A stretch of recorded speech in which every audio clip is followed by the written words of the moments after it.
মক্কার জমিনে আমার নবীকে কোরআন দিয়া পাঠাইলেন, ও নবী আমি আপনাকে কোরআন দিলাম, যান যান কোরআনের দাওয়াত দেন আর এই কোরআনের রাজ কায়েম করেন। আবু জেহেলের মাতবরি আমি আল্লাহ সইব না, আবু লাহাবের ফটকামি আমি আল্লাহ সহ্য করতে পারবো না, উতবা সাইবারা আমার দ্বীনের বিরুদ্ধে কথা বলবে, এটা হবে না। আল্লাহ বলে আমার জমিনে একমাত্র আমার কোরআনের আইন চলবে। কিসের আইন? বলে হুজুর খুব ভালো হুজুর। যখন কোরআনের আইনের কথা বলে তখন বলে হুজুর খারাপ। ঠিক কিনা বলেন? কারণ কোরআনের আইন প্রতিষ্ঠা হয়ে গেলে এই সমস্ত অত্যাচারী শাসকদের কোনো বিল থাকবে না, বাদ হয়ে যাবে। ঠিক কিনা বলেন? ভ্যানিশ হয়ে যাবে। ঠিক কিনা বলেন? এ কারণে আল্লাহ বলে নবী আবু জেহেল আপনার উপরে মাতবরি করে, এটা আমি আল্লাহ সইতে, আমার জমিনে আমার আইন চলবে। ঠিক কিনা বলে? এ কারণে নবীজি কোরআন নিয়ে মক্কার জমিনে কোরআনের দাওয়াত দিতে লাগলেন। এতদিন নবীজি মিষ্টি মিষ্টি কথা বলছে। আবু জেহেল বলে ভাতিজা খুব ভালো, মোহাম্মদ খুব ভালো, আবু লাহাব বলে খুব ভালো, উতবাও বলে ভালো, সাইবাও বলে ভালো, আবু সুফিয়ানও বলে ভালো, ওলীদ ইবনে মুগীরাও বলে ভাতিজা খুব ভালো মানুষ। কিন্তু আল্লাহর নবী যেদিন থেকে বললেন জমিন যার আইন চলবে তার, এই আবু জেহেলদের মাথা নষ্ট হয়ে গেল। এটা আবার বলে কি? ঠিক কিনা বলেন? আমরাও যখন বলি এই জমিন যার আইন চলবে তার, এক আল্লাহর আইন চলবে, যারা আমাদেরকে ভালোবাসে তারাও বলে হুজুর তো খুব গরম গরম কথা কয়, এতক্ষণ তো কোরআন তেলাওয়াত করছিলেন, খুব মজা। কি? আমাকে আমার এক ভক্ত, অনেক বড় একজন কর্মকর্তা, অনেক বড় পাওয়ারফুল, বলে হুজুর আমি আপনাকে কিছু সাজেশন দিব। কি সাজেশন? বলেন আপনি শুধু কোরআনের তেলাওয়াতই করেন, আপনার তেলাওয়াত খুব ভাল লাগে। তা ওয়াজ কয় আপনি ওয়াজের ভিতরে যে মাঝে মাঝে একটু গরম গরম কথা কন, এটা তো ভালো লাগে না। আমি বলছি আমার নবী যখন কোরআনের তেলাওয়াত করতেন, আবু জেহেলও নবীর কোরআন তেলাওয়াত শুনতো। নবী যখন কোরআনের আইনের কথা বললেন তখন আর আবু জেহেল সহ্য করতে পেরেছেন? পারেন নাই। কেমন বিরোধিতা! নবীজির কোরআনের দাওয়াতকে বন্ধ করে দেওয়ার জন্য আবু জেহেল এত চক্রান্ত, এত ষড়যন্ত্র শুরু করলো। লাশ পর্যন্ত চাচা আবু তালিবের বাড়িতে গেল। আবু জেহেল বিশাল দলবল নিয়ে আবু তালিবকে যায় বলল, আবু তালিব আমরা আপনাকে সম্মান করি, শ্রদ্ধা করি, ভালোবাসি, আপনি আমাদের একজন ভালো মানুষ, বয়োবৃদ্ধ মানুষ, প্রবীণ মানুষ। আবু তালিব বলে তাহলে কি হয়েছে? আবু জেহেল বলে আবু তালিব আপনি ভাতিজা মোহাম্মদকে বলে দিবেন আজকের পর থেকে যাতে কোরআনের দাওয়াত না দেয়। ভাতিজা মোহাম্মদ কি বলে? এই মক্কার জমিনে নাকি সে কোরআনের আইন কায়েম করবে। আরে আল্লাহর বিধান নাকি কায়েম করবে, তাহলে আমরা কি করার জন্য মক্কায় আসি? সব মানতে পারবো, ভাতিজার এহেন কর্মকাণ্ড আমরা মানতে পারবো না। আপনি ভাতিজাকে চূড়ান্তভাবে বলে দিন সে যদি কোরআনের দাওয়াত বন্ধ না করে আমরা তার বিরুদ্ধে ডাইরেক্ট অ্যাকশনে যাব। কি অ্যাকশন? চাচা আবু তালিব বলে আবু জেহেল কি অ্যাকশনে যাবা? বলে আমরা ভাতিজার সাথে খোলা আকাশের নিচে ফয়সালা করব। কত বড় হুমকি! তার মানে নবীজিকে তারা প্রতিরোধ করবে। চাচা আবু তালিব একটু ভয় পেয়ে গেলেন, টেনশনে পড়ে গেলেন। রাত্রবেলা আল্লাহর নবী বাড়িতে আসলেন, দেখেন চাচা আবু তালিবের মন খারাপ। আম্মুর রাজুলি সিন ও আবি, চাচা বাপের মতো। ঠিক কিনা বলেন? বাবা যদি ইন্তেকাল করে মারা যায় চাচার থেকে বাবার ঘ্রাণ পাওয়া যায়। চাচা বাবা যদি ইন্তেকাল করে মারা যায় চাচার কণ্ঠ থেকে বাবার কণ্ঠের আওয়াজ যায় কি যায় না? চাচা আবু তালিবের মন খারাপ। রাত্রবেলা আল্লাহর পয়গম্বর বাড়িতে আসছেন। চাচা আবু তালিব ডাকছেন, ভাতিজা দিকে আসো, তোমার সাথে ইম্পর্টেন্ট আলাপ আছে। ও চাচা আপনাকে আজকে কেন এভাবে ক্লান্ত পরিশ্রান্ত দেখা যাচ্ছে? চাচা আবু তালিব বলে ভাতিজা রে, একটু আগে আবু জেহেল আমাদের বাড়িতে আসছিল মক্কার বড় বড় লিডারদেরকে নিয়ে। কি বলেছে আবু জেহেল? বলছে তোমাকে কোরআনের দাওয়াত বন্ধ করে দিতে। আল্লাহর পয়গম্বর বলে কোরআনের দাওয়াত তো বন্ধ হওয়ার প্রশ্নই আসে না। আল্লাহু আকবার। এছাড়া আর কোন শর্ত আছে কিনা বলেন। চাচা আবু তালিব বলে ভাতিজা, আবু জেহেল বলেছে তুমি যদি কোরআনের দাওয়াত বন্ধ না করো তাহলে তোমার সাথে নাকি খোলা আকাশের নিচে ফয়সালা করবে। সরকারে দো আলম এই জায়গা থেকে বুঝেন, ইসলাম কখনো রক্তপাতকে সমর্থন করে না, ইসলাম কখনো দাঙ্গা হাঙ্গামা পছন্দ করে না, ইসলাম কখনো মারামারি কাটাকাটি হানাহানি পছন্দ করে না। কেউ বলতে পারবে না আগে মুসলমান কারো গায়ে হাত দিয়েছে, আমার নবী কোন কাফেরের গায়ে হাত দিয়েছে কেউ বলতে পারবে না। কাফেরেরা আমার নবীকে আক্রমণ করেছে, আমার নবী প্রতিরোধ করেছি, ঠিক কিনা বলেন। চাচা আবু তালিব যখন বলল ভাতিজা আবু জেহেল বলেছে খোলা আকাশের নিচে ফয়সালা করবে, সরকারে দো আলম বলে চাচা আমি চাই না এই মুহূর্তে মক্কার কাফেরদের সাথে কোনো রক্তপাত হোক, কোনো মারামারি কাটাকাটি হানাহানি হোক, তবে চাচা মক্কার কাফেরদেরকে বলে দেন তারা যাতে আমার সাথে একটা মিটিং এর মধ্যে বসে, আমার সাথে একটা বৈঠকে বসে, একটা মিটিং এ একটা বৈঠকে বসলে একটা ফয়সালা বের হবে। হবে কি হবে না?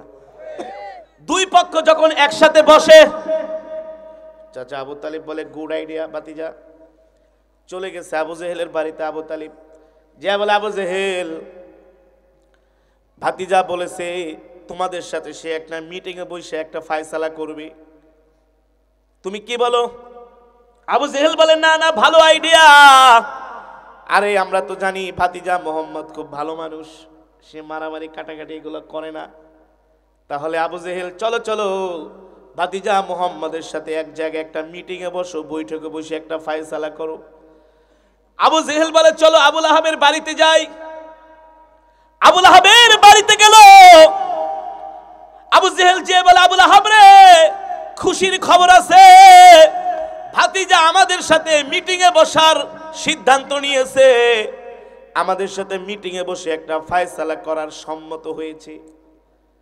আবুল আহাব বলে তাহলে পাইছি সুযোগ, যেহেতু ভাতিজা আমাদের সাথে মিটিং এ বসবে, মিটিং এ বসার পরে আমরা এমন কিছু শর্ত আমরা ভাতিজাকে জুড়ে দিব, যে শর্ত মানলে ভাতিজা মক্কার জমিনে আর কোরআনের দাওয়াত দিতে পারবে না। আমাদের দেশেও মাঝে মাঝে 12 দফা 13 দফা 6 দফা 9 দফা দেখি দেয় না। আবুল আহাব বলে আমার হইল 5 দফা। কয় দফা? আবুল আহাব বলে সুযোগ পাইছি, তুমি একা একা যে কোরআন শোনো, মনে করছো খবর রাখি না। 1 নাম্বার শর্ত, ভাতিজা মুহাম্মদ কাবার চত্বরে কোরআন পড়তে পারবে না। নাউজুবিল্লাহ বলেন। আবু জেহেল বলে এই শর্তটা দিও না। আবুল আহাব বলে না না এটা দিতেই হবে, নাইলে মিটিং হবে না। আবুল আহাব ছিল নাম্বার 1 শয়তান, সব জায়গায় পেছ লাগাইতো। এমন কিছু শয়তান এই জমিনে আছে কি আছে? সব সময় ইসলামের বিরুদ্ধে, দ্বীনের বিরুদ্ধে, আলেমদের বিরুদ্ধে লেগে থাকে, কিন্তু তারা সফল হতে পারে। তাদের সফল হওয়ার রেজাল্ট 0 0 0, ঠিক কিনা বলেন? এবার 1 নাম্বার শর্ত লেখা হলো, আল্লাহর পয়গম্বর মক্কার বাইতুল্লাহ কোরআন পড়তে পারবে না। দ্বিতীয়ত আল্লাহর নবী কোরআনের দাওয়াত দিতে পারবে না। তৃতীয়ত আল্লাহর নবী কোনো কাফেরদের ঘরে যায় ইসলামের কথা বলতে পারবে না। চতুর্থ হলো আল্লাহর নবী তাদের লাত মানাত উজ্জাদেরকে আল্লাহর নবী বর্জনা করতে পারবে না। আবু জেহেল বলে আমার একটা শর্ত আছে। 4টা তো তুমি বললা। আবুল আহাব বলে কি শর্ত? বলে আমার শর্ত হলো ভাতিজা মোহাম্মদ আমাকে মানুষের সামনে মূর্খ বইলা গালি দেয়। কি বইলা গালি দেয়? আবু জেহেল মানে কি শিক্ষিত? জাহেল মানে তো মূর্খ, ঠিক কিনা বলেন? জাহেল মানে বলে ভাতিজা আমাকে মূর্খ বলে গালি দেয়, এটাও লেখো যাতে মূর্খ বলে গালি ঠালি। 5টা শর্ত লিখে দেওয়া হলো আল্লাহর নবীর কাছে। আইনা চাচা আবু তালিব বলে ভাতিজা এই যে 5টা শর্ত মক্কার কাফেরেরা তোমাকে দিয়েছে, তুমি যদি এই শর্তটা মানো তাহলে মক্কার কাফেরেরা তোমার সাথে মিটিং এ বসবে। সরকার দো আলম বলে চাচা আমরা তাদের এই 5টা শর্ত আমি মুহাম্মদ মেনে নিব, কিন্তু আমার একটা শর্ত আছে। মক্কার কাফেরদের শর্ত কয়টা? 5টা। আর নবীজি বলছেন তার শর্ত অনলি 1। কয়টা? একটা। যান আগে আবুল আহাব আবু জেহেলকে জিজ্ঞেস করেন তাদের 5টা শর্ত যদি আমি মানি তারা আমার একটা শর্ত মানবে কিনা, কিন্তু সেই শর্তটা আমি এখন বলবো না, গোপন রাখবো, মিটিং এ বলবো। আল্লাহু আকবার। আমার নবীর জ্ঞান, আমার নবীর মেধা, আমার নবীর প্রজ্ঞা কেন হবে না? আল্লাহ তাআলা আমার নবীর উপরে সবচাইতে পৃথিবীর দামি কিতাব কোরআন নাজিল করেছেন। যাদের মধ্যে কোরআনের জ্ঞান আছে, কোরআনের শিক্ষা আছে, তারা কখনো বোকা শোকা হতে পারে। এই জমিনে কিছু মানুষ বলে আলেমরা বোকা বলদ, বলে কি বলে না? আরে আলেমরা বলদও না বোকাও না, তারা বোকার ভান ধরে। তোমরা যা করো সব বুঝি, কিন্তু তোমাদের চুরি চামারি আমরা বলি না, ধৈর্য ধরি। তোমরা 6 দিয়া 9, 9 দিয়া 18 করো, এগুলো আমরা সবই বুঝি। আর একটা কথা মনে রাখবা, জান্নাতি মানুষগুলো হবে একটু বোকা শোকা টাইপের, নরম টাইপের। বাটপার চিটার জান্নাতি হবে না, চিটার বাটপাররা জান্নাতি হবে না, কর্কশ ভাষীরা জান্নাতি হবে না। লিনুল কালাম, জান্নাতীদের ভাষা হবে নরম নরম নরম। এই দুনিয়ার জমিনে দেখবেন এমন কিছু মানুষ আছে একেবারে নরম, ধৈর্যশীল, বোকা শোকা, অত কিছু বোঝে না। নবীজি বলে তারাই জান্নাতি। আর যেই বাটপারেরা 4 দিয়া 6, 6 দিয়া 9, খালি পেঁয়াজ জিলাপির মতো, এগুলো জান্নাতি না, আগে জাহান্নামে যাবে। মায়ের মুড়ি খায়া সোজা হইয়া তারপরে জান্নাতে। ঠিক কিনা বলে? আল্লাহর পয়গম্বর কেমন বুদ্ধি আমার নবীর, যায় বলেন ওগো চাচা, তাদের 5টা শর্তের পরিবর্তে আমি একটা শর্ত দিব, তারা মানবে কিনা? চাচা আবু তালিব যায় বলে আবু জেহেল আবুল আহাব, ভাতিজা তোমাদের 5টা শর্ত মানবে। আবু জেহেলকে বলছিলাম না ভাতিজা খুব ভালো মানুষ মোহাম্মদ। আবুল আহাবকে, আরে বেটা আমি তো ভাতিজার নাম আলামিন উপাধি দিছি তোমাদেরকে বইলা শুইলা। আবু তালিব বলে এ আবু জেহেল, এখানে কথা আছে, ভাতিজা 5টা শর্তের পরিবর্তে তোমাদেরকে কিন্তু একটা শর্ত দিবে। কয়টা? আবু জেহেল কয় নাথিং, কোনো ব্যাপার না। আরে আমরা কি এত খারাপ নাকি? আরে আমরা কি মানুষ না? আমরা কি অমানুষ নাকি? যাও আবু তালিব যা বলো ভাতিজা 5টা শর্তের পরিবর্তে একটা শর্ত যদি আমরা না মানি তাহলে তো আমরা মানুষ না, আমরা অমানুষ। আসলে ওরা অমানুষ।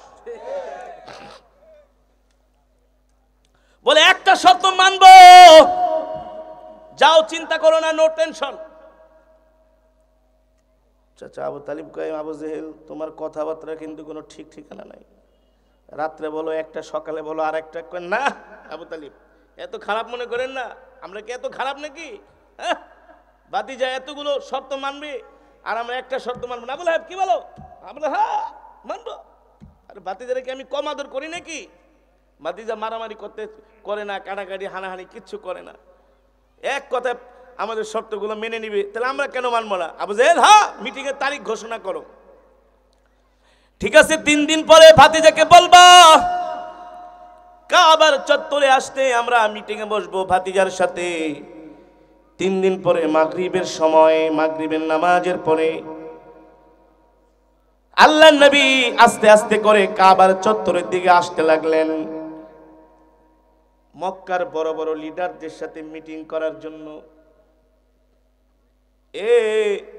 মিটিং এর মধ্যে যাদের লোক সংখ্যা বেশি, তাদের ক্ষমতা বেশি, তাদের কথা গ্রান্টেড হয় বেশি। নবীজি যখন কাবার চত্বরে ঢুকলেন, বড় বড় নেতারা সিরিয়াল ধরে বসে আছে। আমার এতিম নবীর সাথে আল্লাহ ছাড়া কেউ নাই, শুধু একা চাচা আবু তালিব। নবীজি হৃদয়টা ভেঙে খান খান হয়ে যাচ্ছে। আল্লাহর দরবারে হাত উঠায় বলে মালিক,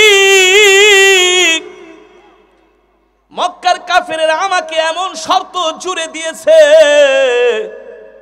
যে শর্তগুলো মানলে আর মক্কার জমিনে কোরআনের দাওয়াত দেওয়া, তারা আমার হাত পা গুলো শর্ত দিয়ে বেঁধে ফেলেছে।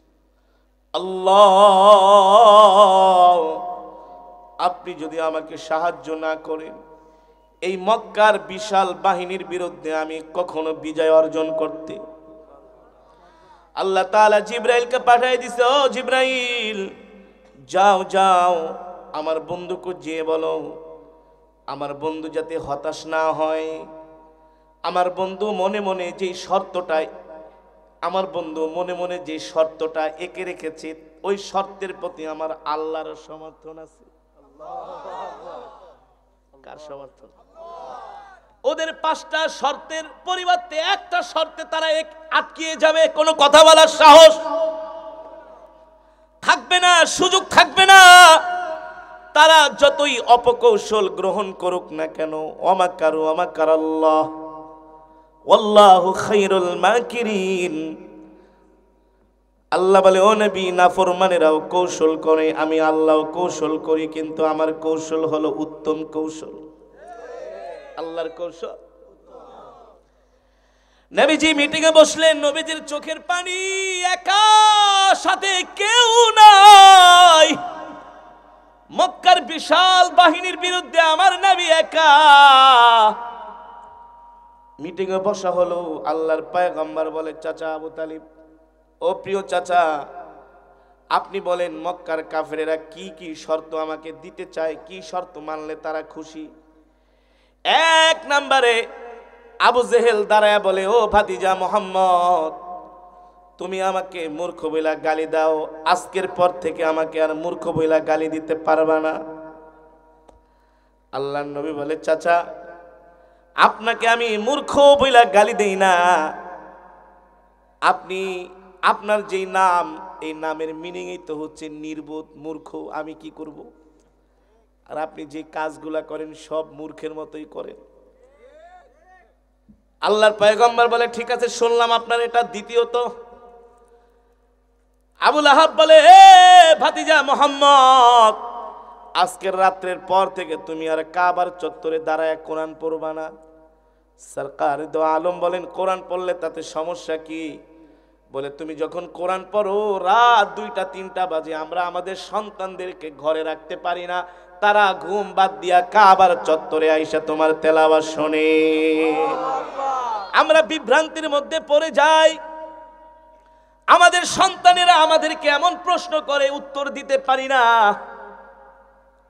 তোমার কোরআন তেলাওয়াত, তোমার কণ্ঠ এতটা আকর্ষণীয়, পাগল হয়ে যায়, বিমোহিত হয়ে যায়। আবু জেহেল মনে মনে কয়, হ্যাঁ ঠিকই তো, আমিও তো আসি, কিন্তু আজকের পর থেকে আর তুমি কোরআন পড়তে পারবা না। আবু জেহেল এই কথা শুনে আবু লাহাবের দিকে চোখ বড় বড় করে তাকায়, সব জায়গায় আবু লাহাব বাম হাত ঢুকায়, এটা রাখো, এই শর্তকে না, এটা আজকে পাস করতেই হবে। আল্লাহ নবী বললেন, ঠিক আছে শুনলাম, আর তৃতীয়ত কি আছে? বলে, আজকের পর থেকে তুমি কারো ঘরে যাবা না, যায় কালেমার দাওয়াত দিবা না। আল্লাহ নবী তো মক্কার কাফেরদের ঘরে ঘরে ধারে ধারে বারবার যেতেন দিনের দাওয়াত নিয়ে। বলে, যাইতে পারবা না। শয়তানদের কৌশল, কোরআনের দাওয়াত বন্ধ করার কৌশল কিভাবে করে দেখেন। কেউ করে এমনি, কেউ করে ঘুরায়া, হ্যাঁ, কেউ ডাইরেক্ট করে, আর কেউ কি করে সিস্টেমে করে। বেশি সিস্টেম ভালো না, বেশি সিস্টেম ভালো না, বেশি কৌশল ভালো না। আল্লাহ নবী বললেন, ঠিক আছে শুনলাম, চতুর্থ নম্বরে কি বলবেন? চতুর্থ নাম্বার হলো, ভাতিজা তুমি আমাদের লাত মানাত উজ্জাদেরকে বর্ষনা করবা না। পঞ্চম নাম্বার কি? পঞ্চম নাম্বার হলো, ভাতিজা আজকের পর থেকে তুমি ঘর থেকে বের হইতে পারবা না। আচ্ছা বলেন, এই শর্তগুলা যদি আল্লাহ নবী মানে, তাহলে আর দিনের দাওয়াতের কোনো সুযোগ আছে? হ্যাঁ, এমনি তো শর্তের বেড়া জালে নবীকে ঘরের ভিতরে তালা মারা লাগবে না, এমনি ঘরের দরজা বন্ধ করে।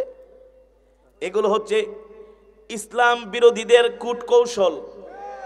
এগুলো কি কূটকৌশল, চক্রান্ত।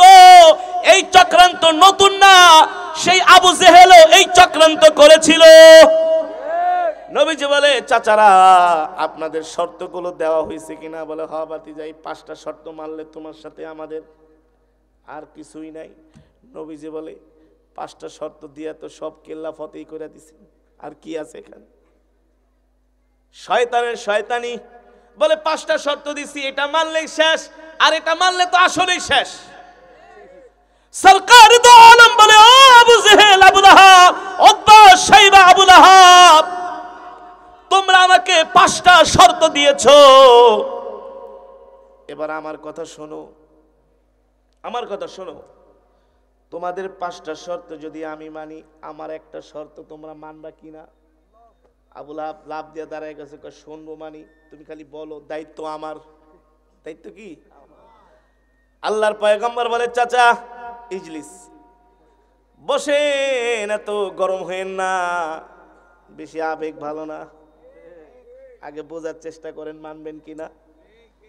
আবু জাহেলের দিকে তাকায় বলে, চাচা আপনি বলেন মানবেন কিনা? আবু জেহেল বলে, ভাতিজা তুমি 5টা আমাদের শর্ত মানবা, আর আমরা একটা শর্ত মানবো না। এতবার অমানুষ তো আর আমি না, আমরাও তো মানুষ, মানবতা বলতে কিছু আছে। উতবা শাইবাদের দিকে নজর করে বলে, তোমরা কি বলো? বলে, বড় নেতারা যেটা বলে আমরাও সেটা। এবার সরকার দো আলম বলে, শোনেন, আপনাদের 5টা শর্ত আমি মেনে নিব যদি এই মুহূর্তে এই মজমা থেকে আপনারা আমার একটা শর্ত মানেন। কয়টা? এখন তারা উদ্গ্রীব হয়ে গেছে, আবেগ আপ্লুত পাগলের মতো। তাড়াতাড়ি বলো ভাতিজা, তাড়াতাড়ি। মানে এক শর্ত মানতে পারবো না, এটা তো হইতে পারে না, তাড়াতাড়ি মিটিং টিটিং শেষ করে বাড়িতে যাইগা। আরে এক শর্ত। আল্লাহর পয়গম্বর বলে, আবু জেহেল, আবু লাহাব, উতবা, শাইবারা, ভালো করে শুনুন, আপনাদের 5টা শর্তের পরিবর্তে আমার একটা শর্ত হলো, এই মজমার মধ্যে যারা আছেন সবাই এই মুহূর্তে আমার এই শর্তটা হলো, আপনারা এখনই আমার হাতে হাত রেখে কালেমা পড়ে মুসলমান হয়ে যাবেন। এই মজমার মধ্যে বলেন, লা ইলাহা ইল্লাল্লাহ, আল্লাহ ছাড়া কোনো মাবুদ আছে? আল্লাহ ছাড়া কোনো মাবুদ নাই। এই কথা শোনার পরে আবু লাহাব আবু জেহেল রে ধাক্কা দিয়ে, কি রে, সেই রেজাল্ট তো একই। কি সারা রাত্র পিটাইলাম সাপ, সকালবেলা উঠে দেখি রশি। কি দেখি? ভাতিজার সাথে এত টাকা খরচ করে এত মিটিং টিটিং করে লাভ হইলো কি? এক কথা দিয়েই তো আমাদেরকে আটকিয়ে ফেলেছে, ঠিক কিনা বলেন? আল্লাহ নবী বলে, চাচা বললেন না 5টা মানবো আমি, আপনারা একটা মানেন। কিন্তু তারা যদি ওই একটা মানতে যায়, তাহলে 5টাই কিন্তু ভ্যানিশ হয়ে যায়, অকার্যকর হয়ে যায়, ঠিক কিনা বলেন? আল্লাহ নবীর জ্ঞান, আল্লাহু আকবার, কি মেধা, কি বুদ্ধি আল্লাহ আমার নবীকে দিয়েছিলেন, কি বিচক্ষণতা। একজন আরেকজনকে ডাক দিয়া বলেন, না রে না, এই ভাতিজা মোহাম্মদের সাথে জীবনে পারি নাই আর কোনোদিন। এবার মূর্খ মানুষের কৌশল হলো, যখন তারা শিক্ষা দীক্ষায় পারে না, তখন শুধু পাতাইল্লা ঠেলে আর মারামারি করতে আসে, ধাক্কাধাক্কি করতে আসে। এবার আবু জেহেল বলে, বুঝছি আবু লাহাব, চলো চলো, ভাতিজা মুহাম্মাদের সাথে এইভাবে হবে না, সম্ভব না। সে আমাদেরকে বারবার এমন কিছু কৌশল করে আমাদেরকে আটকিয়ে ফেলে, আমরা তার সাথে পেরে উঠি না। আবু লাহাব দুষ্ট, দাঁড়ায় বলে, ভাতিজা বহুত আমাদেরকে ঘোলা পানি খাওয়াইছো, আর না আর না, মনে রাখো তোমার সাথে আমরা খোলা আকাশের নিচে ফয়সালা করব। তুমি যদি কোরআনের দাওয়াত বন্ধ না করো, আল্লাহর পয়গম্বর, এ আবু লাহাব যাও যাও, তোমরা যা করো করো, করতে পারো, কিন্তু আমি মুহাম্মদ আল্লাহর পয়গম্বর কোরআনের দাওয়াত বন্ধ করব না। ঠিক কিনা বলে? আল্লাহ নবী বলে, যা বেটা যা, যা পারস করিস, হক কথা বলবো, কোরআনের কথা বলবো, ইসলামের পক্ষে কথা বলবো, আলেমের পক্ষে কথা বলবো, ঠিক কিনা বলেন?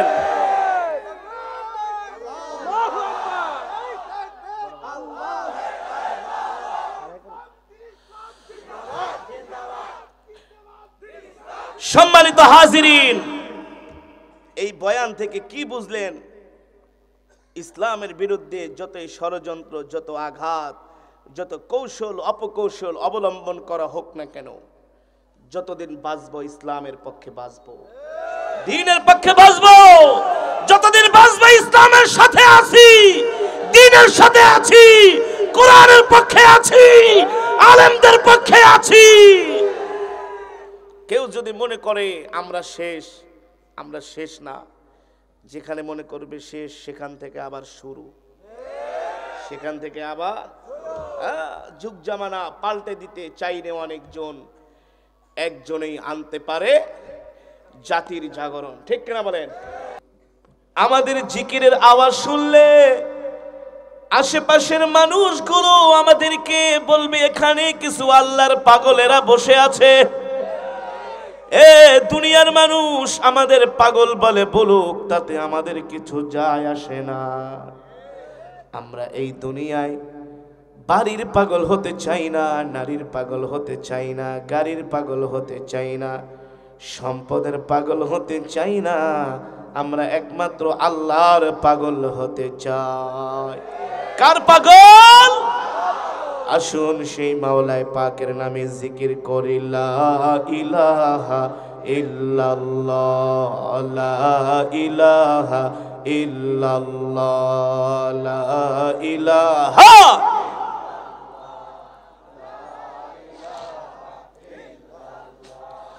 লা ইলাহা ইল্লাল্লাহ, লা ইলাহা ইল্লাল্লাহ, লা ইলাহা ইল্লাল্লাহ, লা ইলাহা ইল্লাল্লাহ, লা ইলাহা।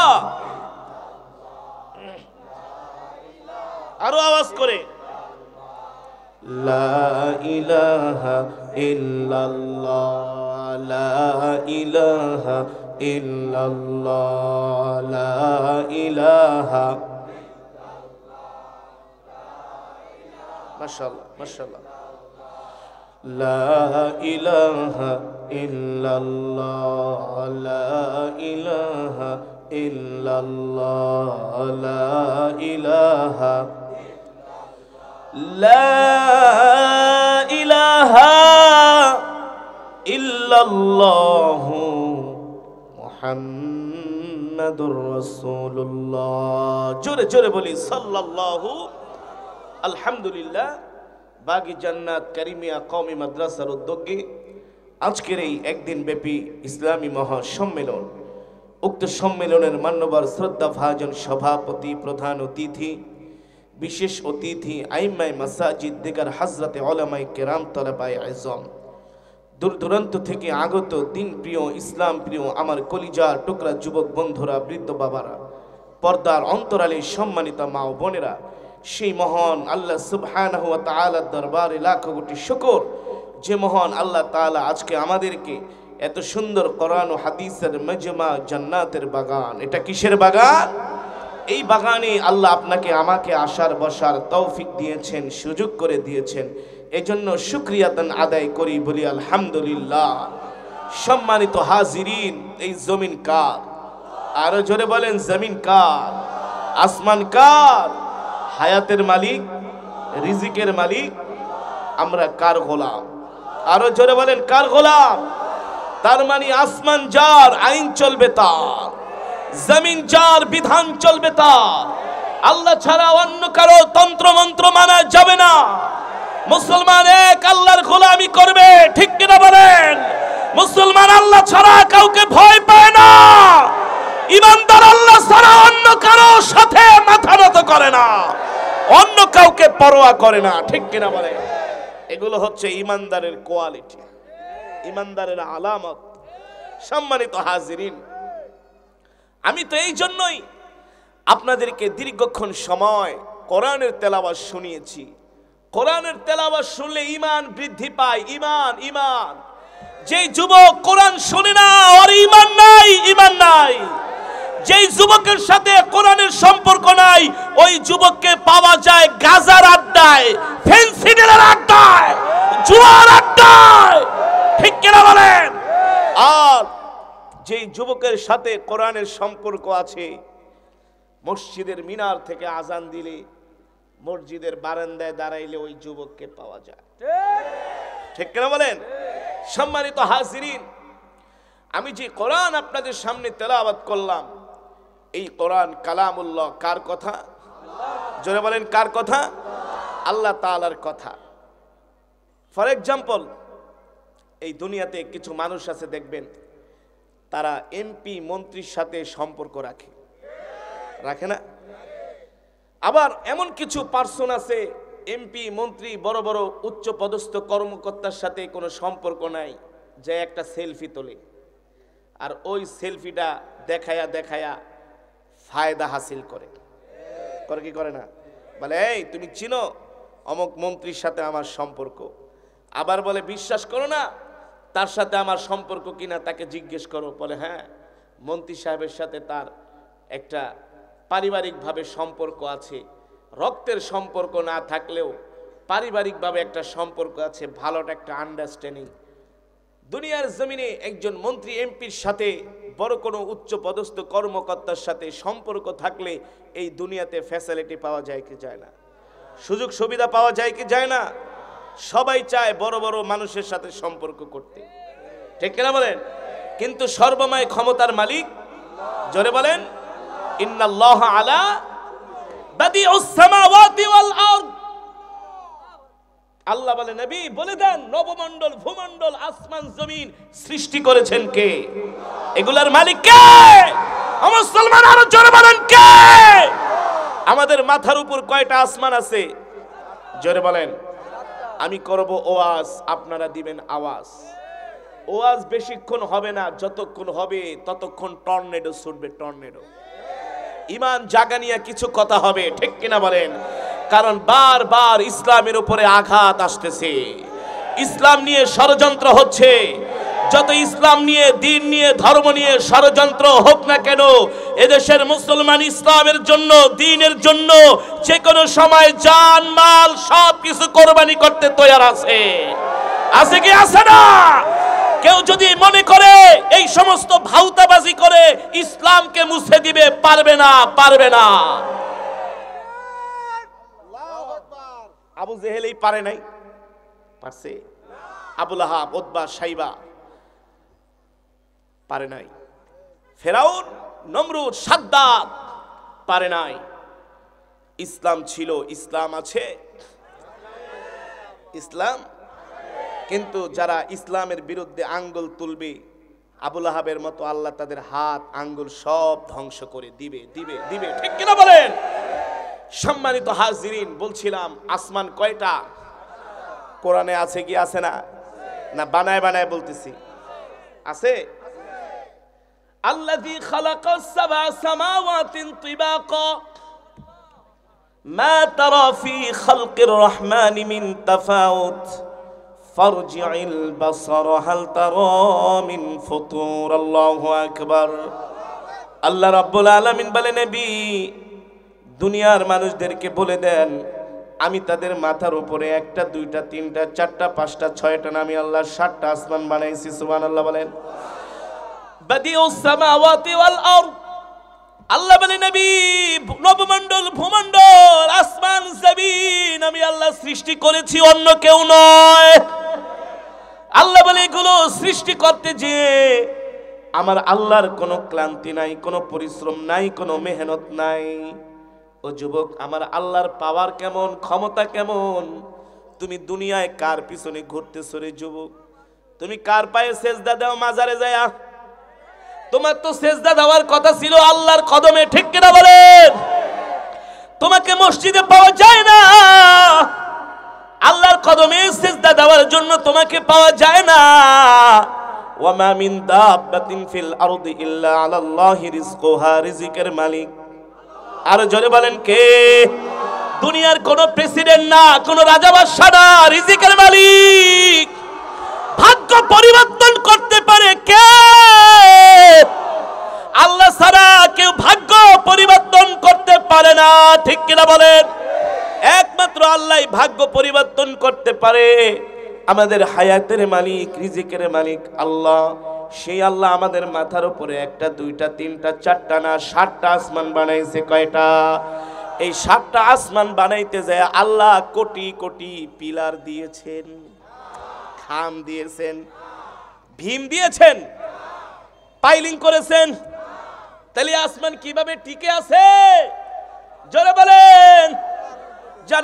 যারা আর্কিটেক্ট, ইঞ্জিনিয়ার একটা 8 তলা 10 তলা বিল্ডিং এর ড্রয়িং করতে যে, ফাউন্ডেশন করতে যে কতগুলো পিলার দেয়, 20-25টা পিলার দেয় কি দেয় না?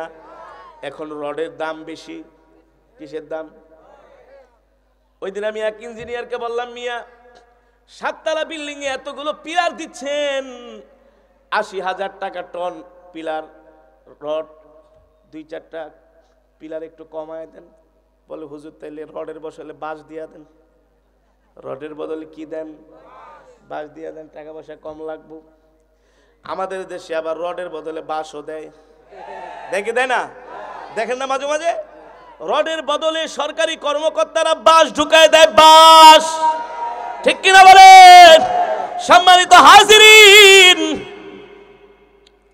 এই যে আমাদের মাথার উপরে 7টা আসমান, এই যে প্যান্ডেলটা বানানো হয়েছে, কতগুলো বাঁশ দিয়া পিলার বানানো হয়েছে।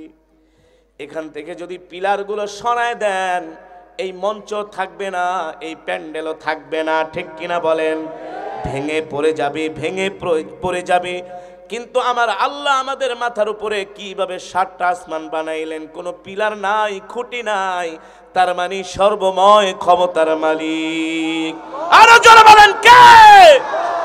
একবার আমি দুবাই থেকে বাংলাদেশে আসতেছিলাম এমিরেটস এয়ারলাইন্সে। 2 ঘন্টা বিমান চলার পরে আমার একটু ঘুম চলে আসলো। দেখি আমার সামনে 2টা সিট খালি আছে। বিমানের যিনি ক্রু ছিলেন তিনি আয়েশা বললেন, হুজুর আপনি কি ঘুমাবেন নাকি? আমি বললাম এই সামনের সিটে একটু ঘুমাই। বলে হুজুর আমি আপনার অনেক বড় ভক্ত, আপনার সাথে এতক্ষণ কথা বলতে আমি লজ্জা পাচ্ছিলাম, ভয় পাচ্ছিলাম, কিছু মনে করেন কিনা? যদি আপনি আমাকে একটু অনুমতি দেন আমি আপনাকে সুন্দর একটা ঘুমের ব্যবস্থা করে দিই। আমি বললাম মিয়া বিমানের মধ্যে আবার কি ব্যবস্থা করবেন? বলেন না হুজুর আমাদের 2 জন প্যাসেঞ্জার দুবাই থেকে আসার কথা ছিল বিজনেস ক্লাসে। কোন ক্লাস? বিজনেস ক্লাস, 2টা সিট খালি। আপনি যদি কিছু মনে না করেন, এতটুকুন যদি খেদমত করার আমাকে সুযোগ দেন, আমি আপনাকে নিয়ে একটু বিজনেস ক্লাসে বসাই। আমি বলি সেটা আবার কি? বলে বিজনেস ক্লাস সিট একেবারে ভেঙে দিলে আপনি আরাম করে লম্বা হয়ে ঘুমাইতে পারবেন। আমি বললাম ঠিক আছে তাহলে 1 ঘন্টা ঘুমাই, চলেন। বিমানের বিজনেস ক্লাসে আমাকে নিয়ে যাওয়া হলো। আর বিমানের বিজনেস ক্লাস তো আর পিছনে থাকে না, থাকে সামনে। একেবারে বিমানের যেখানে পাইলট থাকে তার পিছনে বিমানের বিজনেস ক্লাসগুলো থাকে। তো আমাকে সেখানে নিয়ে যাওয়া হলো, 2টা সিট আমার জন্য খালি করে দিল। বলে হুজুর আপনি ঘুমান আরাম করে। আমি ঘুমাচ্ছি। আধা ঘন্টা ঘুমানোর পরে মনে মনে চিন্তা করি, এত 1000 ফিট উপর দিয়া বিমান যাচ্ছে, 30,000 ফিট উপরে, কত হাজার।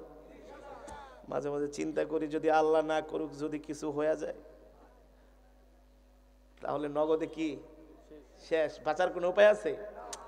আবার আসমানের দিকে তাকাই, কোরআনের আয়াত মনে পড়ে গেল, আল্লাহু আকবার, আল্লাযী খালাকা সাবা সামাওয়াতিন তিবাকা। আল্লাহ বলে বান্দা আসমানের দিকে তাকা, এত বড় আসমান বানাইলাম, কোনো খুঁটি নাই, কোনো খাম্বা নাই। আল্লাহ বলে এত বড় আসমান বানাইলাম, কোন জায়গা দিয়ে একটু আসমানের ভেঙেও পড়ে না, প্লাস্টারও ছুটে না।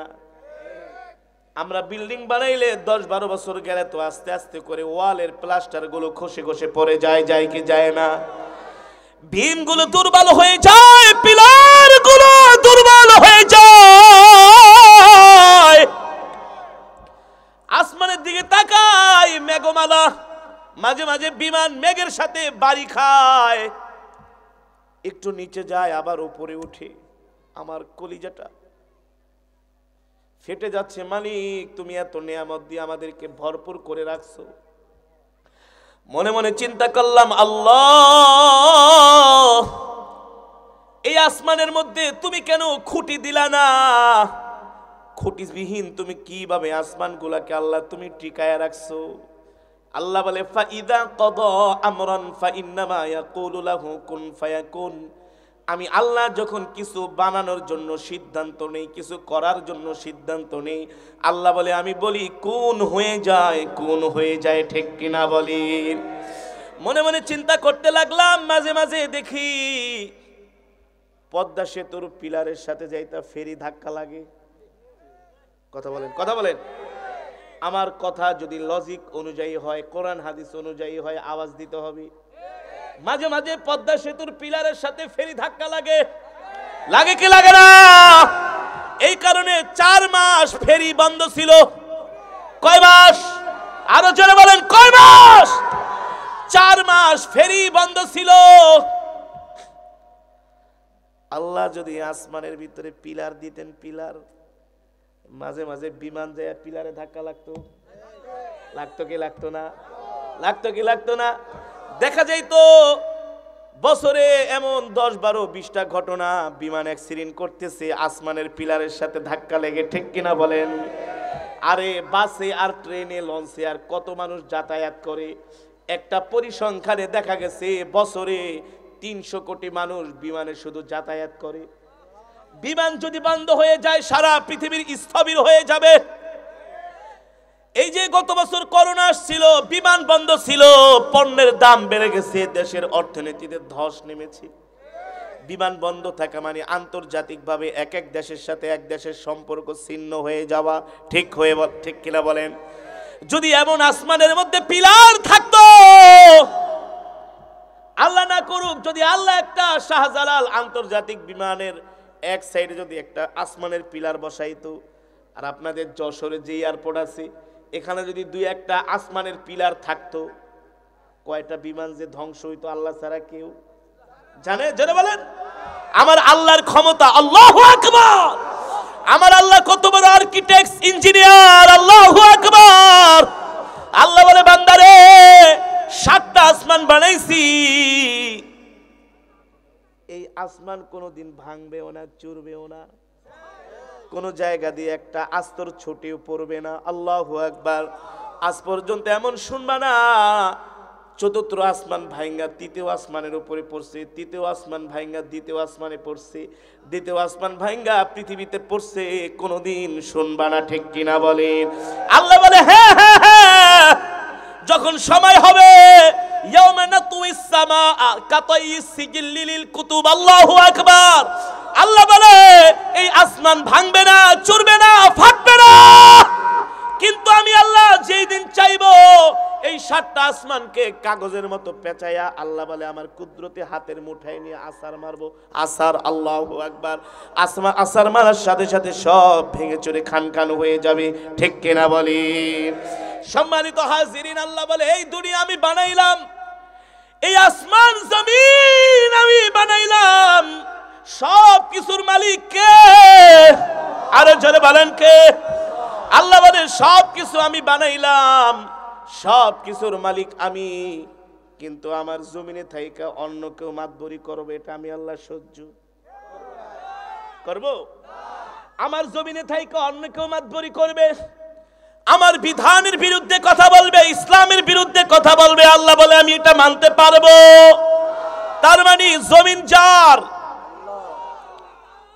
আইন চলবে তার, জমিন যার, আসমান যার, বিধান চলবে তার, ঠিক কিনা বলেন? এই কারণেই তো আল্লাহ রাব্বুল আলামিন